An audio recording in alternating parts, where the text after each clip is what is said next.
Kenya have signed 7 pacts today, ranging from defence cooperation to extending lines of credit to Nairobi for key projects worth nearly $45 million. Prime Minister Narendra Modi held extensive bilateral-level talks with the Kenyan President Uhuru Kenyatta. More cooperation and mutual progress is in store in the coming days, with the two countries coming together to tackle terror, furthering mutually shared goals and improving the lives of two countries' people, where India will also help with setting up of a cancer hospital. Prime Minister Narendra Modi bearing gifts for Kenya, a country he termed a second home, not just in letter but also in spirit. On the last leg of his four-nation tour to mainland Africa, Prime Minister Narendra Modi took bilateral relations between the two countries to the next level. After a restricted meeting between PM Modi and President Uhuru Kenyatta and delegation-level talks, emerged 7 agreements between the two countries. In his joint statement, PM Modi spoke both of development challenges as well as security concerns that the two nations share. He hailed India as one of the brightest spots in the world economy and Kenya as a land of strong opportunities. This combination creates endless avenues of cooperation between the two countries. The multifaceted development partnership is a key pillar of our bilateral relationship. India is ready to share its development experiences and expertise and concessional credit and capacity to assist in Kenya's development objectives. The key agreements include a revised double taxation avoidance agreement, an MOU on defence cooperation, an agreement on exemption of visa facilities for official and diplomatic passport holders, another MOU between Bureau of Indian Standards and Bureau of Kenya Standards, and an MOU on national housing policy development and management. India has extended 2 lines of credit to Kenya. The first is worth $15 million for development of small and medium enterprises. The second is worth $29.95 million for upgrading of Rift Valley Textiles factory. PM Modi said India is Kenya's largest trading partner and the second largest investor in the country. He spelled out a 3-pronged strategy for both economies. India is ready to partner with Kenya in the fields of education, vocational education and skill development. The PM added that closer cooperation in the field of maritime security occupies an important place in the overall defence and security engagement between India and Kenya. Both countries have agreed to deepen security partnership to tackle terrorism. Terrorism and the rapid spread of radical ideologies pose a common challenge to our people, our countries, to the region and to the whole world. We have agreed to deepen our security partnership, including in the fields of cybersecurity, combating drugs and narcotics, and human trafficking. Boosting the India-Kenya defence partnership, PM Narendra Modi handed over keys of 30 field ambulances as a gift to Kenya. The field ambulances have been manufactured by Ashok Leyland and will be used by Kenyan Defence Forces. This is a part of government-to-government cooperation in defence between India and Kenya. In the health field, PM Modi gifted Bhabatron, a cancer treatment machine indigenously developed by India's Department of Atomic Energy. On the people-to-people front, PM Modi visited the University of Nairobi, where he offered floral tributes to a statue of Mahatma Gandhi and planted a sapling. The statue was inaugurated 60 years ago by then Vice President S. Radhakrishnan. The sapling planted next to the Mahatma Gandhi wing of the university is the green heart of East Africa. Addressing the students, PM Modi hailed them as Kenya's pride and Africa's tomorrow. Your aspirations, ambitions and actions will not only shape the direction and destiny of this great country, but you will also guide them the march of this great continent into a future of prosperity. Recounting the similarities between India and Kenya, Prime Minister Modi said both nations lay great emphasis on education. He also drew a parallel between Kenya's multiple tribes and India's vibrant diversity. Stressing on the need to counter radicalization, PM Modi called on youth to stand up against extremist ideologies. As young dynamic citizens of Kenya and as members of the African society, you will need to be watchful of those who spread radical ideologies and be equally condemning of those who give shelter to terrorists and use them as political instruments. The last day of PM's visit to Kenya began with him paying tribute to the first president of Kenya, Jomo Kenyatta, a great son of Africa, a friend of India, at his mausoleum. After the ceremony and a minute's silence in memory of the leader, PM Modi laid a wreath. Prime Minister's message to Kenya was clear. India is a reliable and trusted partner in the country's march towards its destiny. Sudhir Yadav and Snehashi Sur in Nairobi for DD News. And the Prime Minister has again underlined the immense importance of presenting a united front to combat the threat of terrorism. Speaking at a diaspora function in Kenya, the PM stressed the need for all nations to come together to defeat the common enemy of terrorism. The PM also expressed confidence in the Indian economy by targeting a GDP growth rate of 8% in the near future. Prime Minister Modi greeted the crowd at Kasarani Stadium in Nairobi in his own inimitable style, and the style was an immediate hit with a capacity crowd of about 20,000. Prime Minister Narendra Modi greeted the crowd at Kasarani Stadium in Nairobi in his own inimitable style. And that was an immediate hit with the capacity crowd of about 20,000 people of Indian origin. Incessant terror attacks around the globe found a mention in Prime Minister's speech when he made a strong pitch for the countries to unite and fight the scourge of terrorism together, stressing the need for all the nations to converge on a common platform to fight terrorism. Prime Minister Modi made it clear that the challenge demands that the like-minded forces unite to decisively defeat the enemies of humanity. Bharat का पूरे विश्व को एक ही संदेश है, मानवतावादी ताकतें एक आए, मानवतावादी शक्तियां एक आए, मानवतावादी शक्तियां एक होकर के मानवतावाद के दुश्मन उन शक्तियों को हम परास्त करें, ये मानवता के लिए आवश्यक है. Amidst the talk of global glut and sluggish economic growth in major markets, Prime Minister Narendra Modi expressed confidence in the financial fundamentals of the country. In his address to the people of Indian origin, Prime Minister said that despite considerable restraints for the past 2 years, Indian economy has clocked 7.6% growth and said that the aim is to touch the figure of 8% in near future. 2 साल लगातार अकाल हो, दुनिया में मंदी का दौर हो, मोदी का नया क्षेत्र हो, नया अनुभव हो, इसके बावजूद भी 7.6% ग्रोथ रेट, जो अर्थनीति को जानते हैं, ये इसका गर्व कर सकते हैं. Prime Minister also commended the tremendous achievement of Indian origin people around the world and remarked that they are the best ambassadors of India and its values and culture. Bharat के हर कोने की पहचान, भारत के हर कोने की महक यहां मैं महसूस कर रहा हूं. बहुत लोग ऐसे होंगे यहां जिन्होंने अब तक हिंदुस्तान की धरती पर कदम रखने का सौभाग्य नहीं पाया हो, लेकिन इसके बावजूद भी इतने लंबे समय तक आपने अपने आप को जड़ों से जोड़ करके रखा है, ये असामान्य बात है.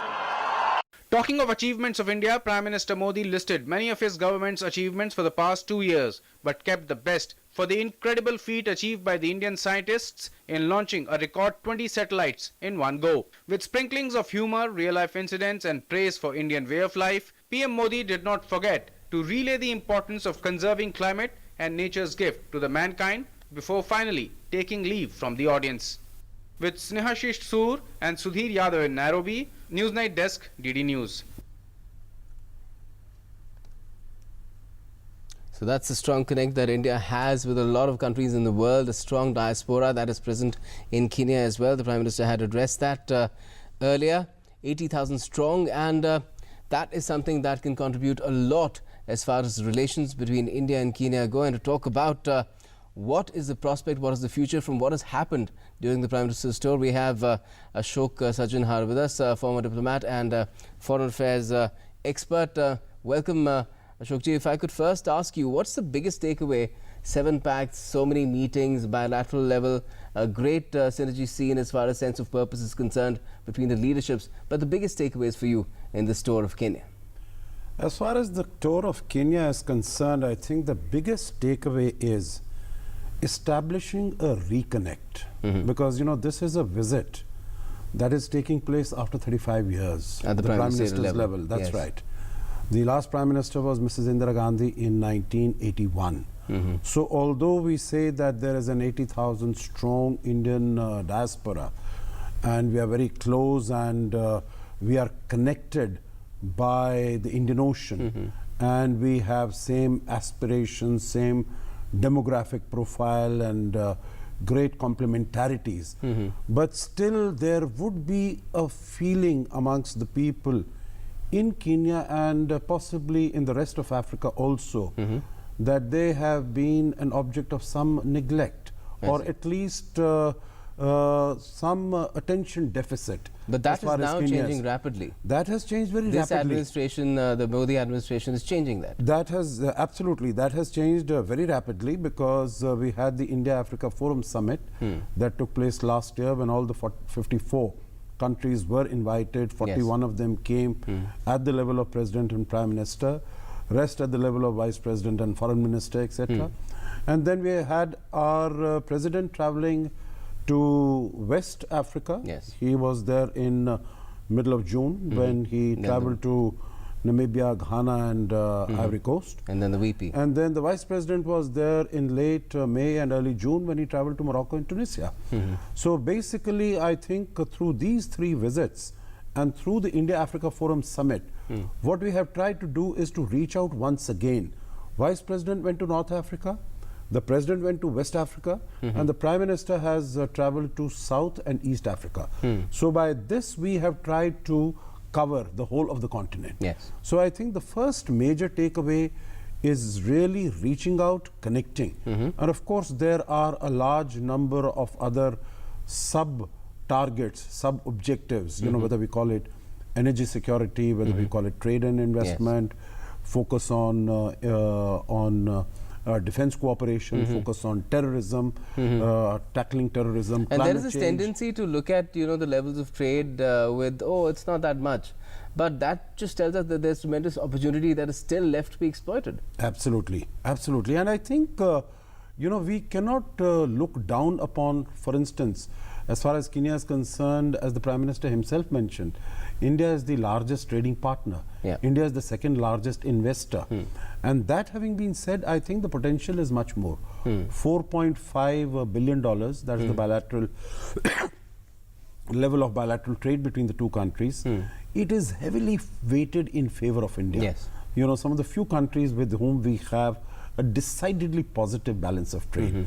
So we need to do a great deal to at least in some way correct it. Okay. But our, as far as our companies are concerned, you name it, all the best companies, the reputed, the most renowned ones, in a large number of areas. So we're investing there, we're building up the capacities, and then that will lead to perhaps a balancing out or a near balancing out in the future. Help. It will help. And I think this is another emphasis that the Prime Minister is placing on our relations with Africa, because when the India-Africa Forum Summit took place last year, what these countries came here and the message that they gave to the Prime Minister is that India tends to promise a great deal, commit a great deal, but we are rather slow, lacking on delivery. And I think this is also the message that the Prime Minister wants to send.